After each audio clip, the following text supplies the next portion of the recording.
Hi everyone. First of all, thank you Renata for the chance to participate in this amazing project. I will introduce my team. Ashwin, construction manager from Stanford.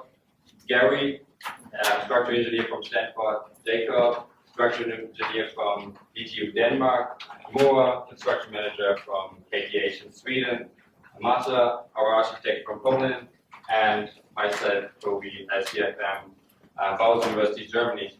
And also our owners, Thomas, USA, Jana from Germany, Arnaldo, and Anja, our owner from Slovenia. Let the journey continue. Over the whole project, we started in our winter with two concept ideas. First, the treasure, the second one is the synergy. For our design conception, we did a feedback loop with a survey for the UCLA students, which is the university on our site, to get feedback, because if you are building such an amazing house, you need to have the users confident. And this was the reason why we did a survey with the users, get feedback for this, and integrated this to our concept evolution. Also in winter, we did a decision matrix to find the model for the spring quarter, and we are going with treasure timber.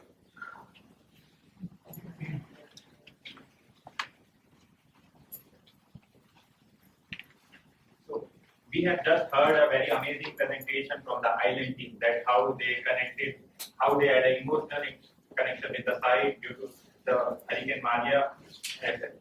But we, the center team, would present a different perspective, which is the technological perspective. So in winter, we had our big idea as a treasure, which we defined as the knowledge. According to us, the biggest treasure that a university building can have is knowledge.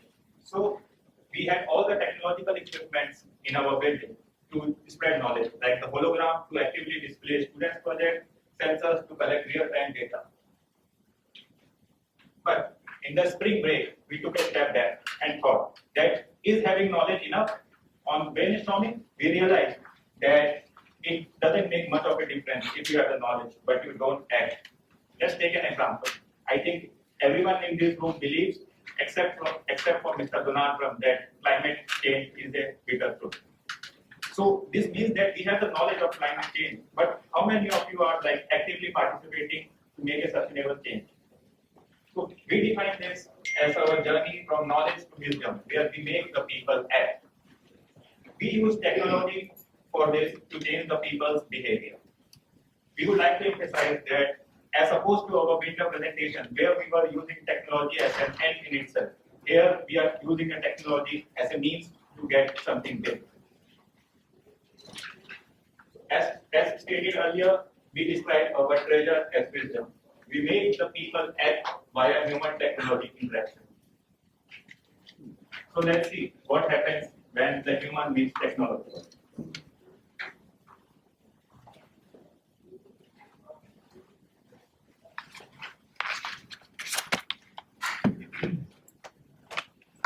So you will see that symbol everywhere pop up in the slide, wherever the human meets technology.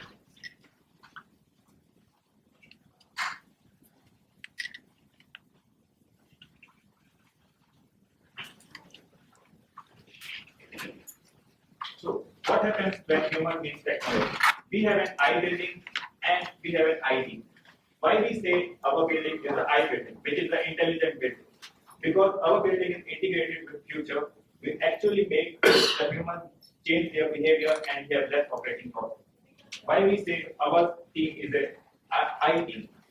We use artificial intelligence to augment our human intelligence.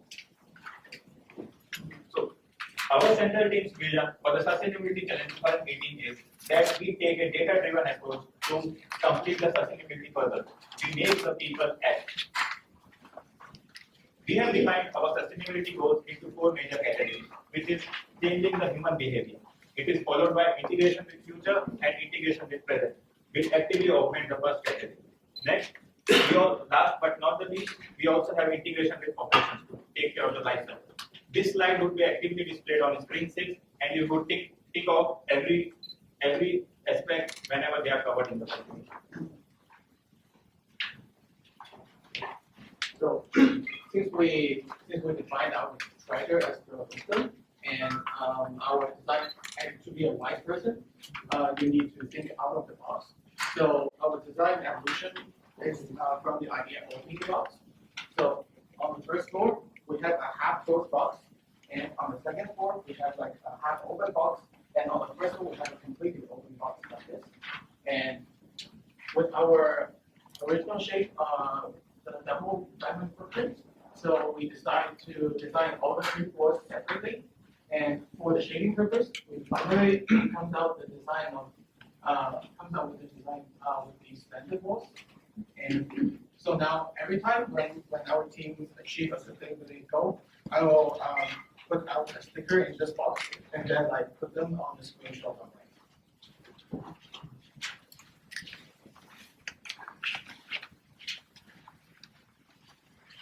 Our site is placed in UCLA campus in Los Angeles on the corner of 2 streets, Riley and La Conte Avenue. This is the view from the cross section to the site. In the neighborhood we have a lot of concrete, not much greenery. There is a lot of buildings made of concrete, but the common feature is the bright color of the facade, deep shading, and beautiful structure. We have quite warm climate. The humidity depends on the direction of the wind. There is not much rainfall. During June and July, there is almost no rain.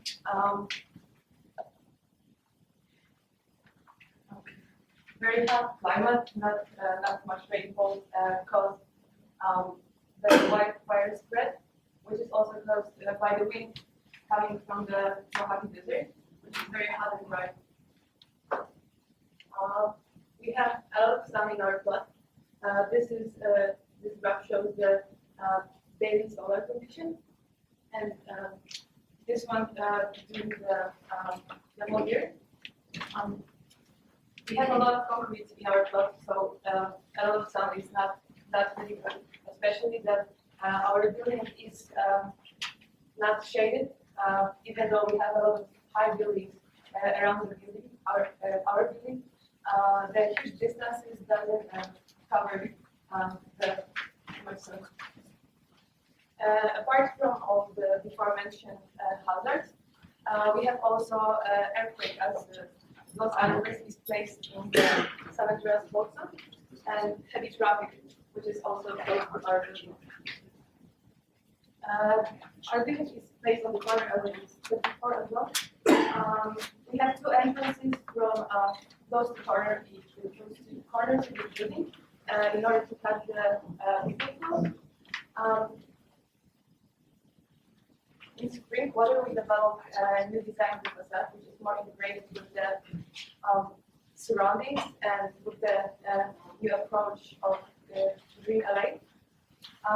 We have those big shadings, which are the windows are designed with the inverted bay windows. They have different sizes depending on which facade they're placed. The cover material is wood. To integrate more with this nature and reduce the heat island in the city.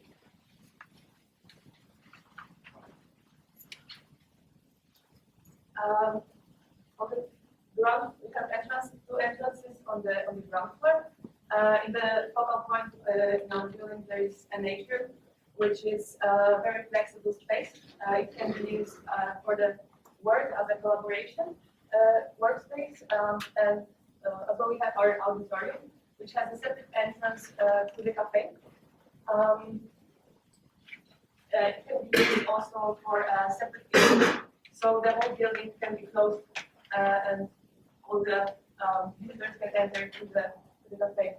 All the classrooms are placed in the northern side in order to provide also better study environment, as we don't have the direct sunlight, so it's not overheating that much as the southern facade. On the second floor, it is visible how the building is functionally divided. We have those two parts, where on the north there are classrooms, the next floor, and the southern part is mostly for teachers. And in the on the second and third floor, we have student offices, which are close to the A. On the third floor, we have the high security rooms of the instructional labs, as well as the department office and all the administration. It's also more visible that in the corners here, we have places called chill zone, so students can basically rest here during the breaks of in between the classes. In this section, it is also very well visible the division, and it is different atrium, and as you can see, it is spread from the bottom to the top, and also we have the skylight that provides the light inside the atrium. This is also better view on how the building is divided.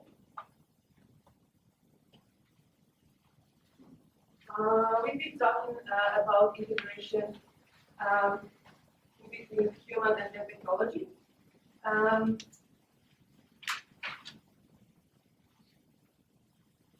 In order to change the human behavior. In the presentation, we proposed a hologram that displays data that is gathered by sensors spread in the building.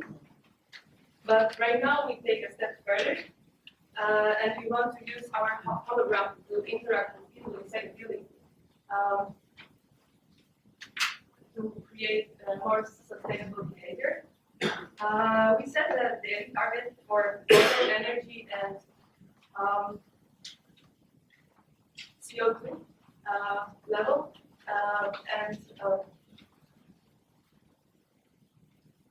we connected the sensors to the hologram in the auditorium.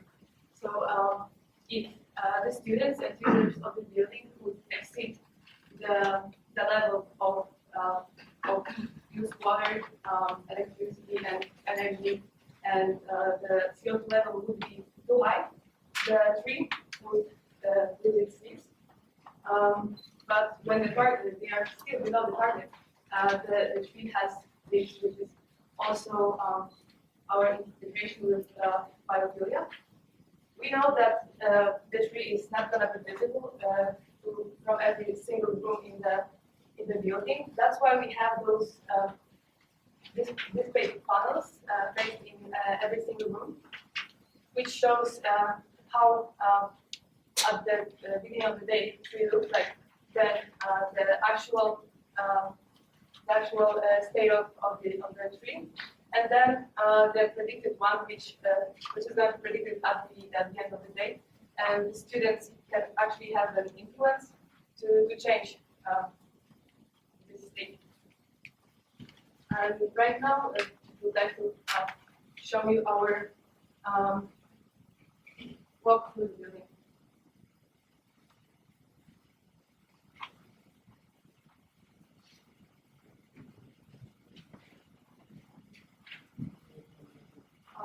So we go into the cafe, which is connected to the auditorium, as I mentioned before. Then we move to the atrium with the tree, where there is the skylight as well.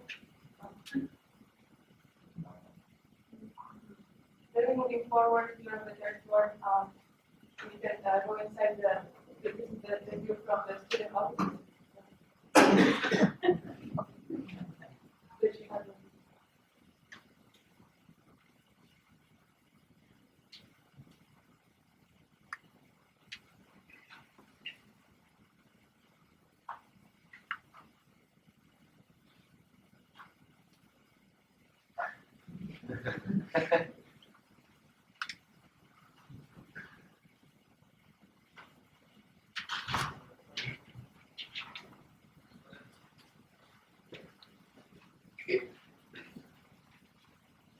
So, based on our soil conditions, we found out that like our total base year of building is around 800 kids.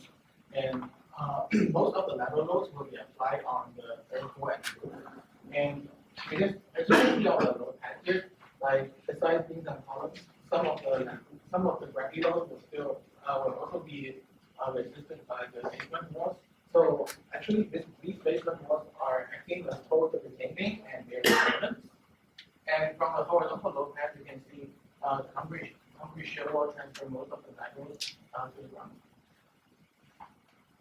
So let's follow the load path. So yeah, I'm going to show the special floor plans from the roof to the roof. So on the third floor,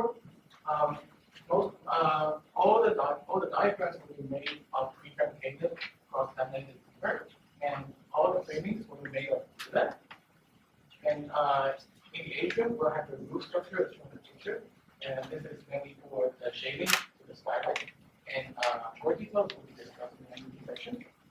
And on the second floor, we'll have 12 student columns in the atrium in order to hold the student offices on the second floor and third floor.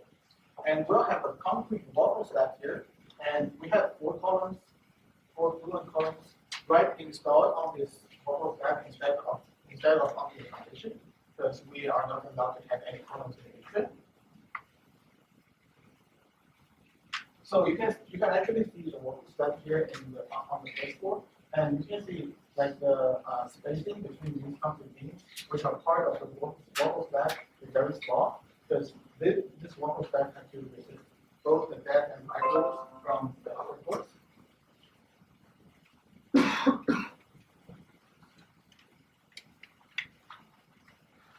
So our diaphragms and shear walls will resist most of the lateral loads, but our basement walls will also take some of the lateral loads and transfer them to the foundation. Our diaphragms will be made of cross-laminated timber, whose thickness is about 9.5 inches. And this diaphragm will be covered by a 5-inch architectural slab. And our cooler columns will be connected to our CO2 diaphragm with the steel connectors shown in the picture. Now, by notifying you the icon on the left corner, we are now integrating Cuban with technology. So by inputting these parameters from the USGS website, we use PCAPs to simulate our structural response from the RNCs. Now, you can see from the picture that the building is oscillating from in the northwest and southeast direction.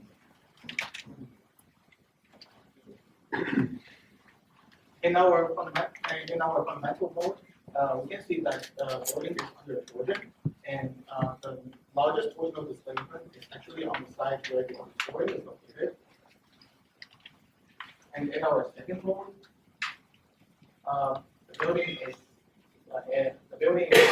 rotating in a different direction, and the major reason of this torsion phenomenon is that our concrete shear walls is not magically located on the floor plan. And as you can see, like in the maximum story displacement, our story on the roof and third floor are way small, like than the allowable story displacement. And on the second floor, we actually have almost zero story displacement. So one major explanation to this phenomenon is that our basement floor provides a very large lateral stiffness in our model, and we place a fixed boundary position on these basement walls. However,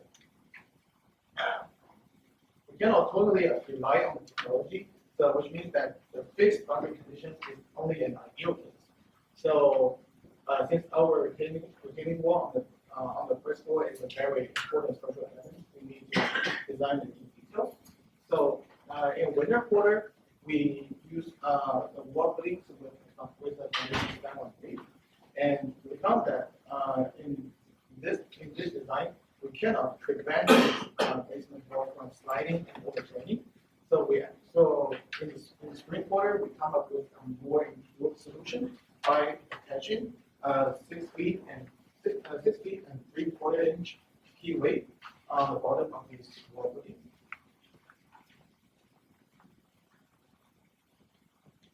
We analyze our basement wall as a simply supported element, and we add steel reinforcements on the tension side of this wall. The rebar number is number 4, and it will be and the spacing between these rebars will be different in vertical and horizontal direction. And since we'll have windows in our auditorium, so actually we'll have some wall openings.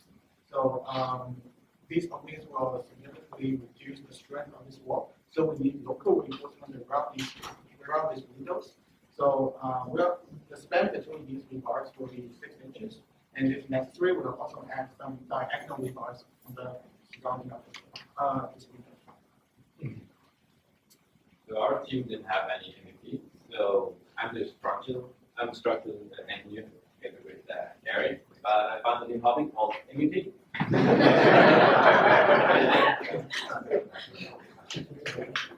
Yeah. So we started out looking at the ventilation concept. We have a side challenge with the pollution. So we decided to have the inside air near the green side of our building and the exhaust air to the street, because we are located at the corner of our site. Due to some space issues with the concept we had to change the strategy for our ventilation system. We proposed spatial ventilation in the beginning, but found a new concept called reduced ceiling ventilation. And it turned out to be really good with the space, because we could flow in all the fresh air above the ceiling, and because of the pressure above the ceiling, the air will uniformly distribute to the occupied zone. And we will have some small exhaust grills with silencers above the doors, where the air will be sucked out to the corridors.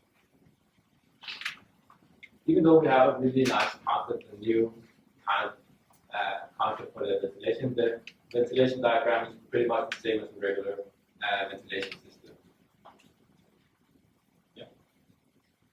Thanks to building SP, we were able to do real-time class detection while modeling the MEP system. We were very aware about other disciplines by seeing classes directly by modeling in Revit. We didn't have to go to the Cherry software, had it directly. Although we proposed the diffuse ceiling ventilation for the building, we still kept the displacement ventilation in our ground floor, because we could have the HVAC system below the slabs. So they will be placed on top of the structural slab, covered in sand, and a lightweight concrete deck will be put on top of this, which will ensure easy maintenance. For the next floors, we have 2 shafts, and the reason why we did that is we don't want ventilation in our atrium. So by having this, we have a really nice HVAC routing. We only have one critical crossing here in this corner. On the 3rd floor, we have pretty much the same as the 2nd floor, so it's easy to understand now. The facade has been going through a lot of iterations. The first one is our window quarter proposal. Found out that it has too much window area, and the code states that it could only have 40% of the glass on the facade. And we had their issues cooling. The cooling heat was way too high. So we came up with a new concept, but we still found out that it was too much. We needed too much cooling. So we used Dynamo and Project Fractal to do some parametric design optimization to connect our way of designing the building with the technologies.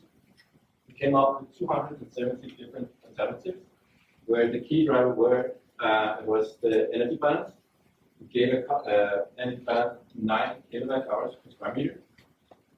But we thought that we could develop even further on this, because think that humans still need humans to design our buildings, not only the technology. So, sorry. So we came up with this final facade design. It turned out to have really good daylight factor. We minimized all the glare issues and had an energy balance of 66.5 kilowatt hours per square meter. Thanks to Arrow, we were able to design our cooling system according to the future climate. We saw that in 2065 we will expect an increase in the temperature of 7 degrees Fahrenheit. We see a lot more days of with higher temperatures, and we took this into account while doing the energy simulations. So if we design our building for today, we will have an energy balance of 60.1 kilowatt hours per square meter. But if we want to design it for the future, it's actually 66.5 kilowatt hours per square meter, which we took into account when designing the cooling system. Because initially we thought that the chilled ceiling cooling option was good enough, but we found out that we needed to improve it and take the fan constant. That's here. You see that the space needed. We took that from the ventilation system and put it in the cooling because we needed space for the cooling system instead. Last one, we also look at the solar analysis in our atrium. Found out that specific time of the year, in June, around 12, we have a lot of glare issues in the student offices, in the atrium. So we put in extra shading in form of some triangles, put in triple layer windows, and found this the light would be like this. Sorry. Moving into the student offices, we found out we still have some small kind of glare issues because there is a jump in the lux. So we will install manually shadings, which the students can use while sitting there and adjust the daylight in their office as they want. And daylight factor is really good, so we're happy about that. Last of all, we used Autodesk Insight, again to connect with the technology to calculate our daylight factor inside Revit.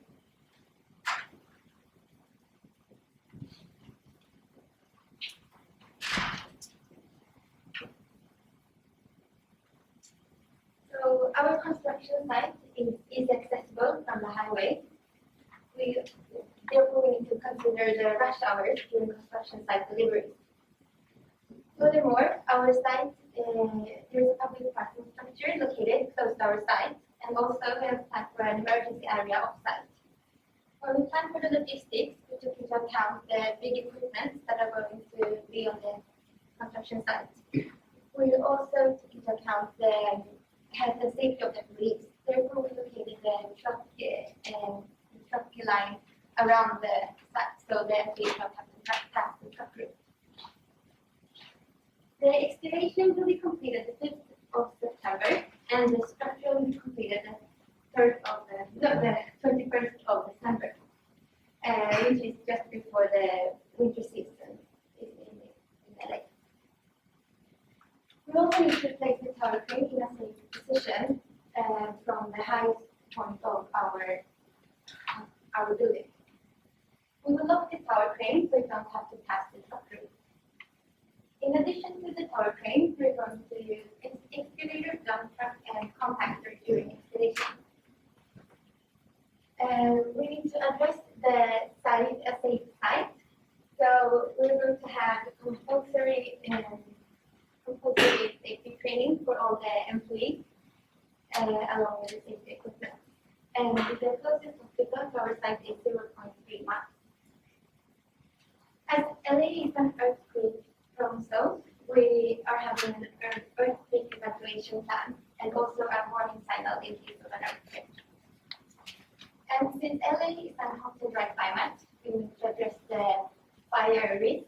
So therefore, we're going to have fire points with fire extinguishers on the site. and also fire alarm on the timber structure. And to be secure construction, we will provide the workers with fresh and pure water tanks and portable fans and also shuttle areas for rest.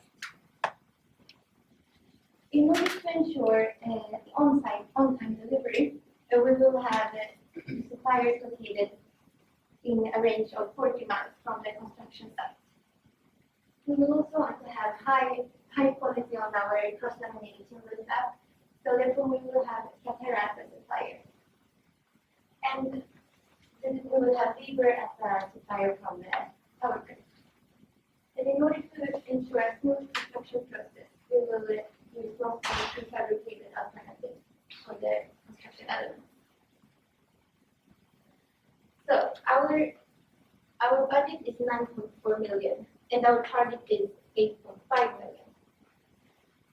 So the shell and the interior services will have the highest cost because we're using a lot of technology in our building and we also want to emphasize the sustainability.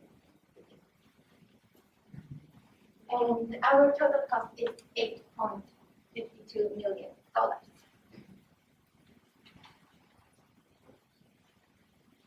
As we emphasize that we are an I building, we are an I team because we use artificial intelligence to augment our human intelligence.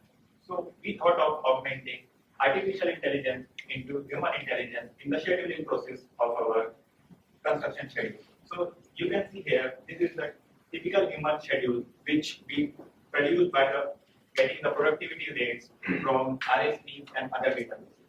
Our building construction starts in early September and finishes in late April. This is consistent with the goals of our owner that they want the delivery of instructional lab by early May. So we use Alice Technologies as artificial intelligence software. It did more than 3 billion iterations. We put this human schedule in Alice, and we observed that regarding the logistics of that, it can be constructed in 210 days with about $3.2 million. So how is it actually possible that with all the productivity rates, we expected the superstructure to be completed in 104 days? That's what we got from the human intelligence schedule. But when we actually simulated it, it took 210 days.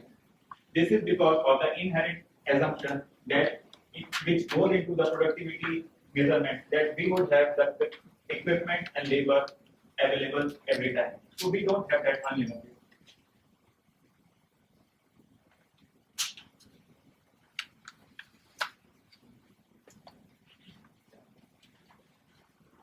We had a lot of critical decisions. We had a lot of critical decisions to make because with Alice we found that with only one crane we can complete in 204 days, but we had the owner's requirement as well. So we went for 2 mobile cranes, but our site is located at the center of the city, and it's not possible to have mobile crane, and that too 2 on our side. So we went for night construction. We expect that we will close one side of the road in the night, and that's why, as the laborers would be working, we are like thinking of providing 15% premium to the laborers. So this is the new site logistics which we have. So it's like we are having 2 mobile cranes and we are closing one side of the road so that this crane can access, and that's why we are working at night because we have hospitals over this area and we can't block the road in the morning. This is the summary of what artificial intelligence produced and what human intelligence produced. We got some very useful insights that we need one tower crane wouldn't work. We need at least 2 mobile cranes and we need better flow of utilization. So this looks like an exciting story, right? But there is always a twist in the climax. So it's like if the computer cannot come up with so much optimized schedule, then why do we need the CM from now? So it's like, but what we found is that the most optimum solution with AI produced were not constructible because it was random. You put one column over there, one column over there. How would the crew work there? And it had some construction constraints as well. And the crew and equipment selection, we had to do it. The software didn't do it for us. So now we will watch the post simulation. So this actually takes 210 days to get completed because the tower crane is a limiting force.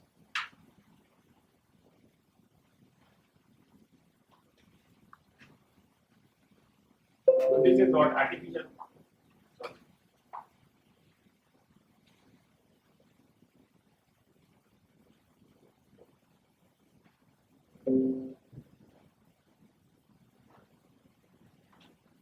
Sorry.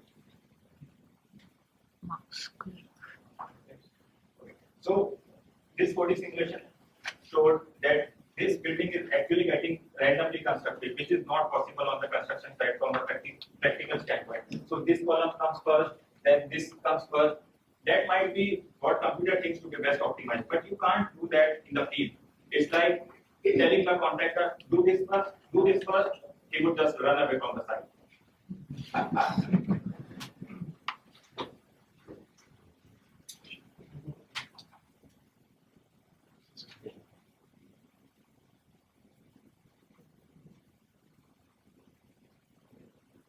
So this is what we came up with, combining artificial intelligence with the human intelligence. This is much more systematic. It's based on zonings that you construct this in 2 zones and the zoning with floor as well. So this was, you can see, this is not the best optimum one which AI produced. It took 110 days for the AI, but we are going with 117 days because that has so much of variability in it. There is no learning curve effect in that.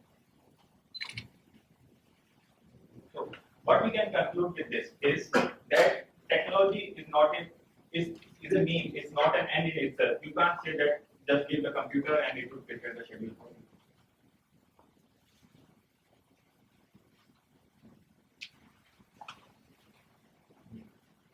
you. For our sustainability challenge integration, we looked into the previous year's sustainability challenges. We found something out. In 2012, 2030 leapfrog, we would like to have the leapfrog challenge achieved with our changing human behavior with our hologram in our atrium, which is seen in this slide. Also, we looked into the air quality to have better air quality with our diffuse seating system, and also we created space efficiency through our collaborative spaces in the atrium. The last part of our presentation, including all the disciplines, is the lifecycle financial management. It's the hard work to integrate for this project all the disciplines together. Sorry. So if you want to have a good project as a PPP project, you need to integrate all the disciplines to make value for money. So we want to have a good rent for our owners, for our clients, and we want to have less costs. So it was really important to look, as an example, with the MVP, with our team MVP, to our daylight, to reduce, to have a good daylight factor, to reduce the energy consumption in the whole building, or especially to reduce the risk of earthquake, with a good structural engineer solution for our building.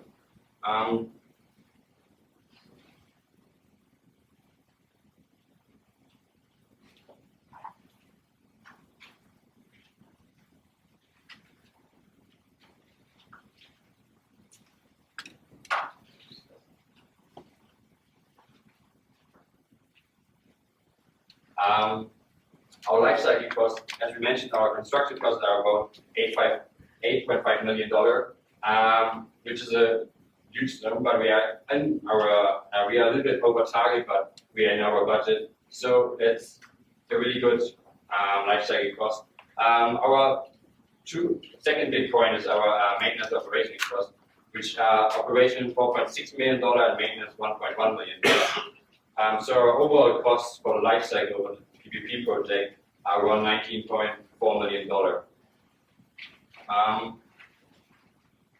We defined as our team a replacement strategy to have provisions over 25 years, every year 45,000, to save the quality in our building and to control the budget over the whole life cycle.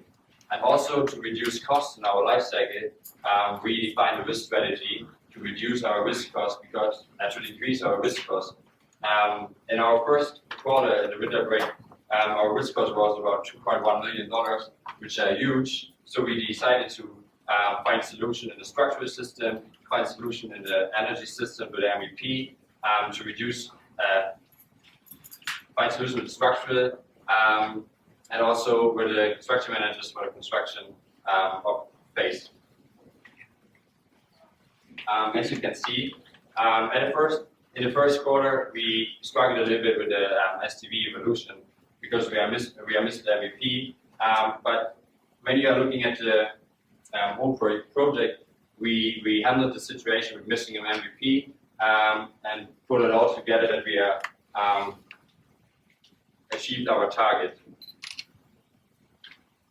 For our owners, we went 2 additional events for, first of all, our cafe, which is located on the ground floor, to get an overall income per year additional about $60,000, and also our auditorium, which we want to rent for, example, 6 lectures in a year to present new technologies where companies can come into the university, pay for a seat in the auditorium, and can hear to some new interesting lectures. Overall, you can see our cash flow simulation.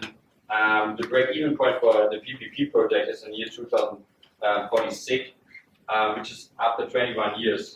And with all those factors, we can create or we can have a rent for our owners, which is about $910,000 per year.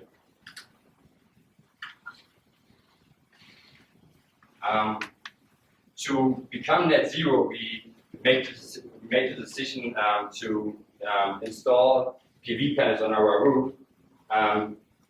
We know that it's a lot of acquisition costs for the PV panels, but we want to have value for money for our owners. So we decided to have PV panels on our roof and to connect these with our Tesla batteries, which are acquisition costs about $75,000, to become net zero.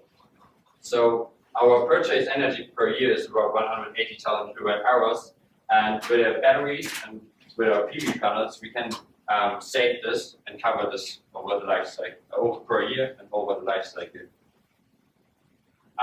Also, we looked into LEED to rank our house or building. We got the LEED Gold certificate for schools, and we want to show you some innovative stuff we want to integrate in our building.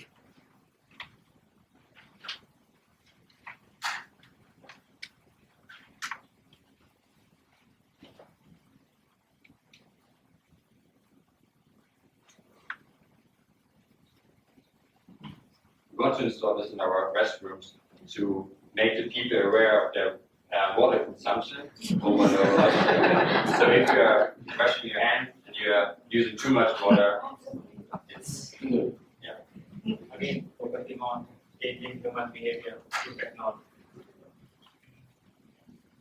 So, our vision for the DPR's transparency challenge is inspired by the quote that proactive prevention is better than cure.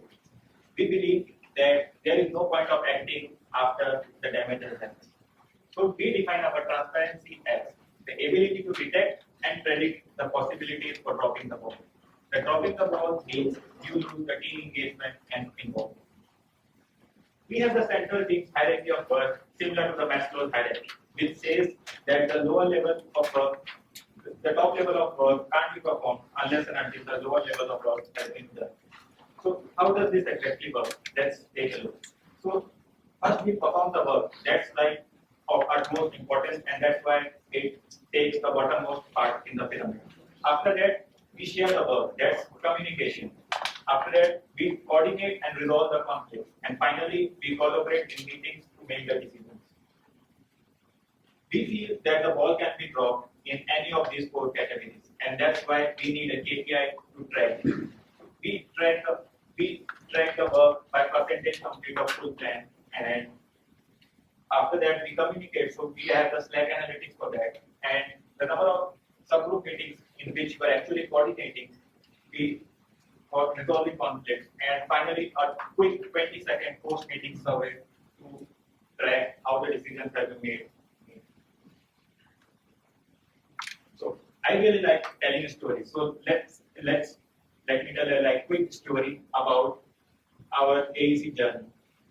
And so what exactly happens when this hierarchy is broken? So we had 6 different atrium ideas and 9 different facade ideas, but we couldn't implement any of those because we were always in the ideation stage, making decisions, but we had nothing to implement. That's performing the work. So this is one of the most important concepts in BDC as well, that you need to have quantitative objectives and not just goals. So that's why it's very important to follow the hierarchy. You can't jump to the top before doing the first. That's the most important thing.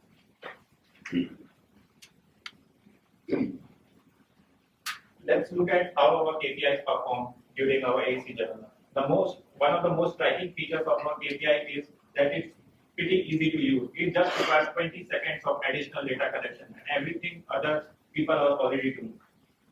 We can see that this is a team engagement graph, and we kind of dropped the ball in the spring quarter because we didn't have any full planning. We were just ideating, we had a lot of meetings, but we didn't have anything to do. And that's kind of reflected on Slack analytics as well, which shows the work sharing of that. Next, we had an open group policy, which we will explain it later, which we implemented from 19th of February for having more number of subgroup meetings, and the team engagement increased after that.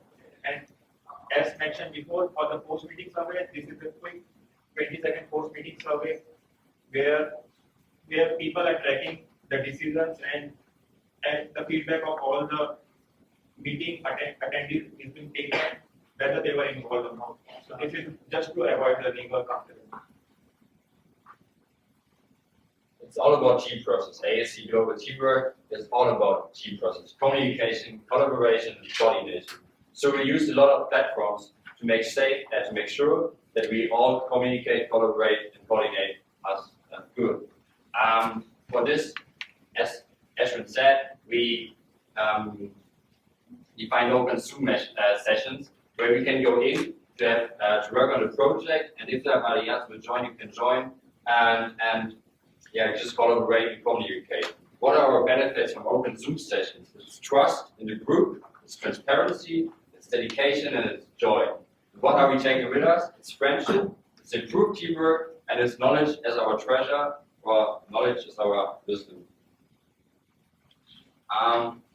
So that's just a little thing that we looked at the previous years, who's using which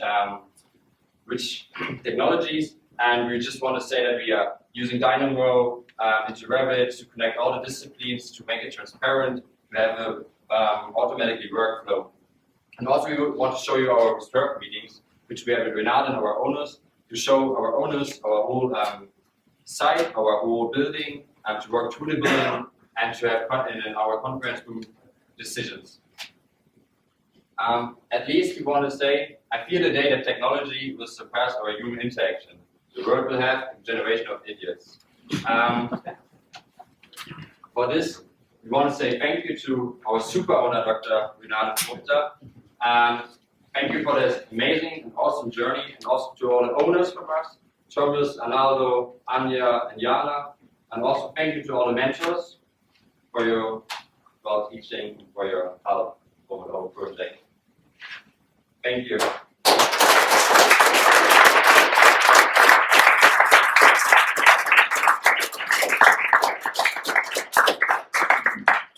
Mentors, any comments, feedback, last teachable moment for this team for today? Speechless? Yes. I'd like to biophilia response. I wonder if you have thought about it the other way around, the inverse, where as the building gets more full, trees and so forth, grow. We've heard this, we have it as the example, so actually it influences the student behavior. So if they use too much water, just as it's shown also in the video, that even working hands like and take a lot of water, so it makes difference. Students think, and they can see the changes as well.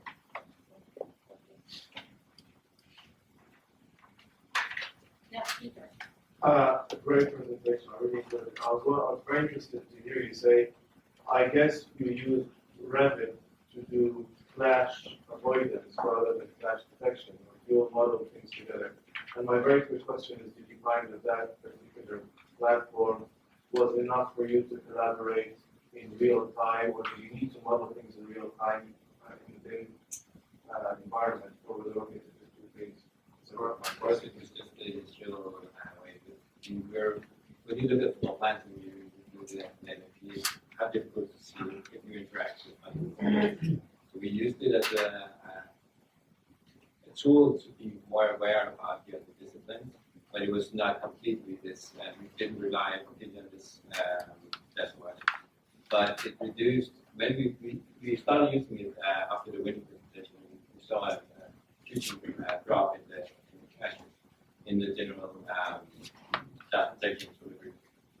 So the tool worked for us.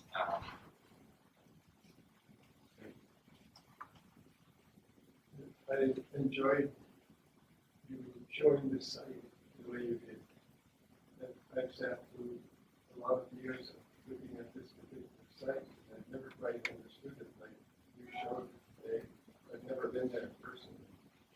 And I really liked how you related it to the corner streets in the past.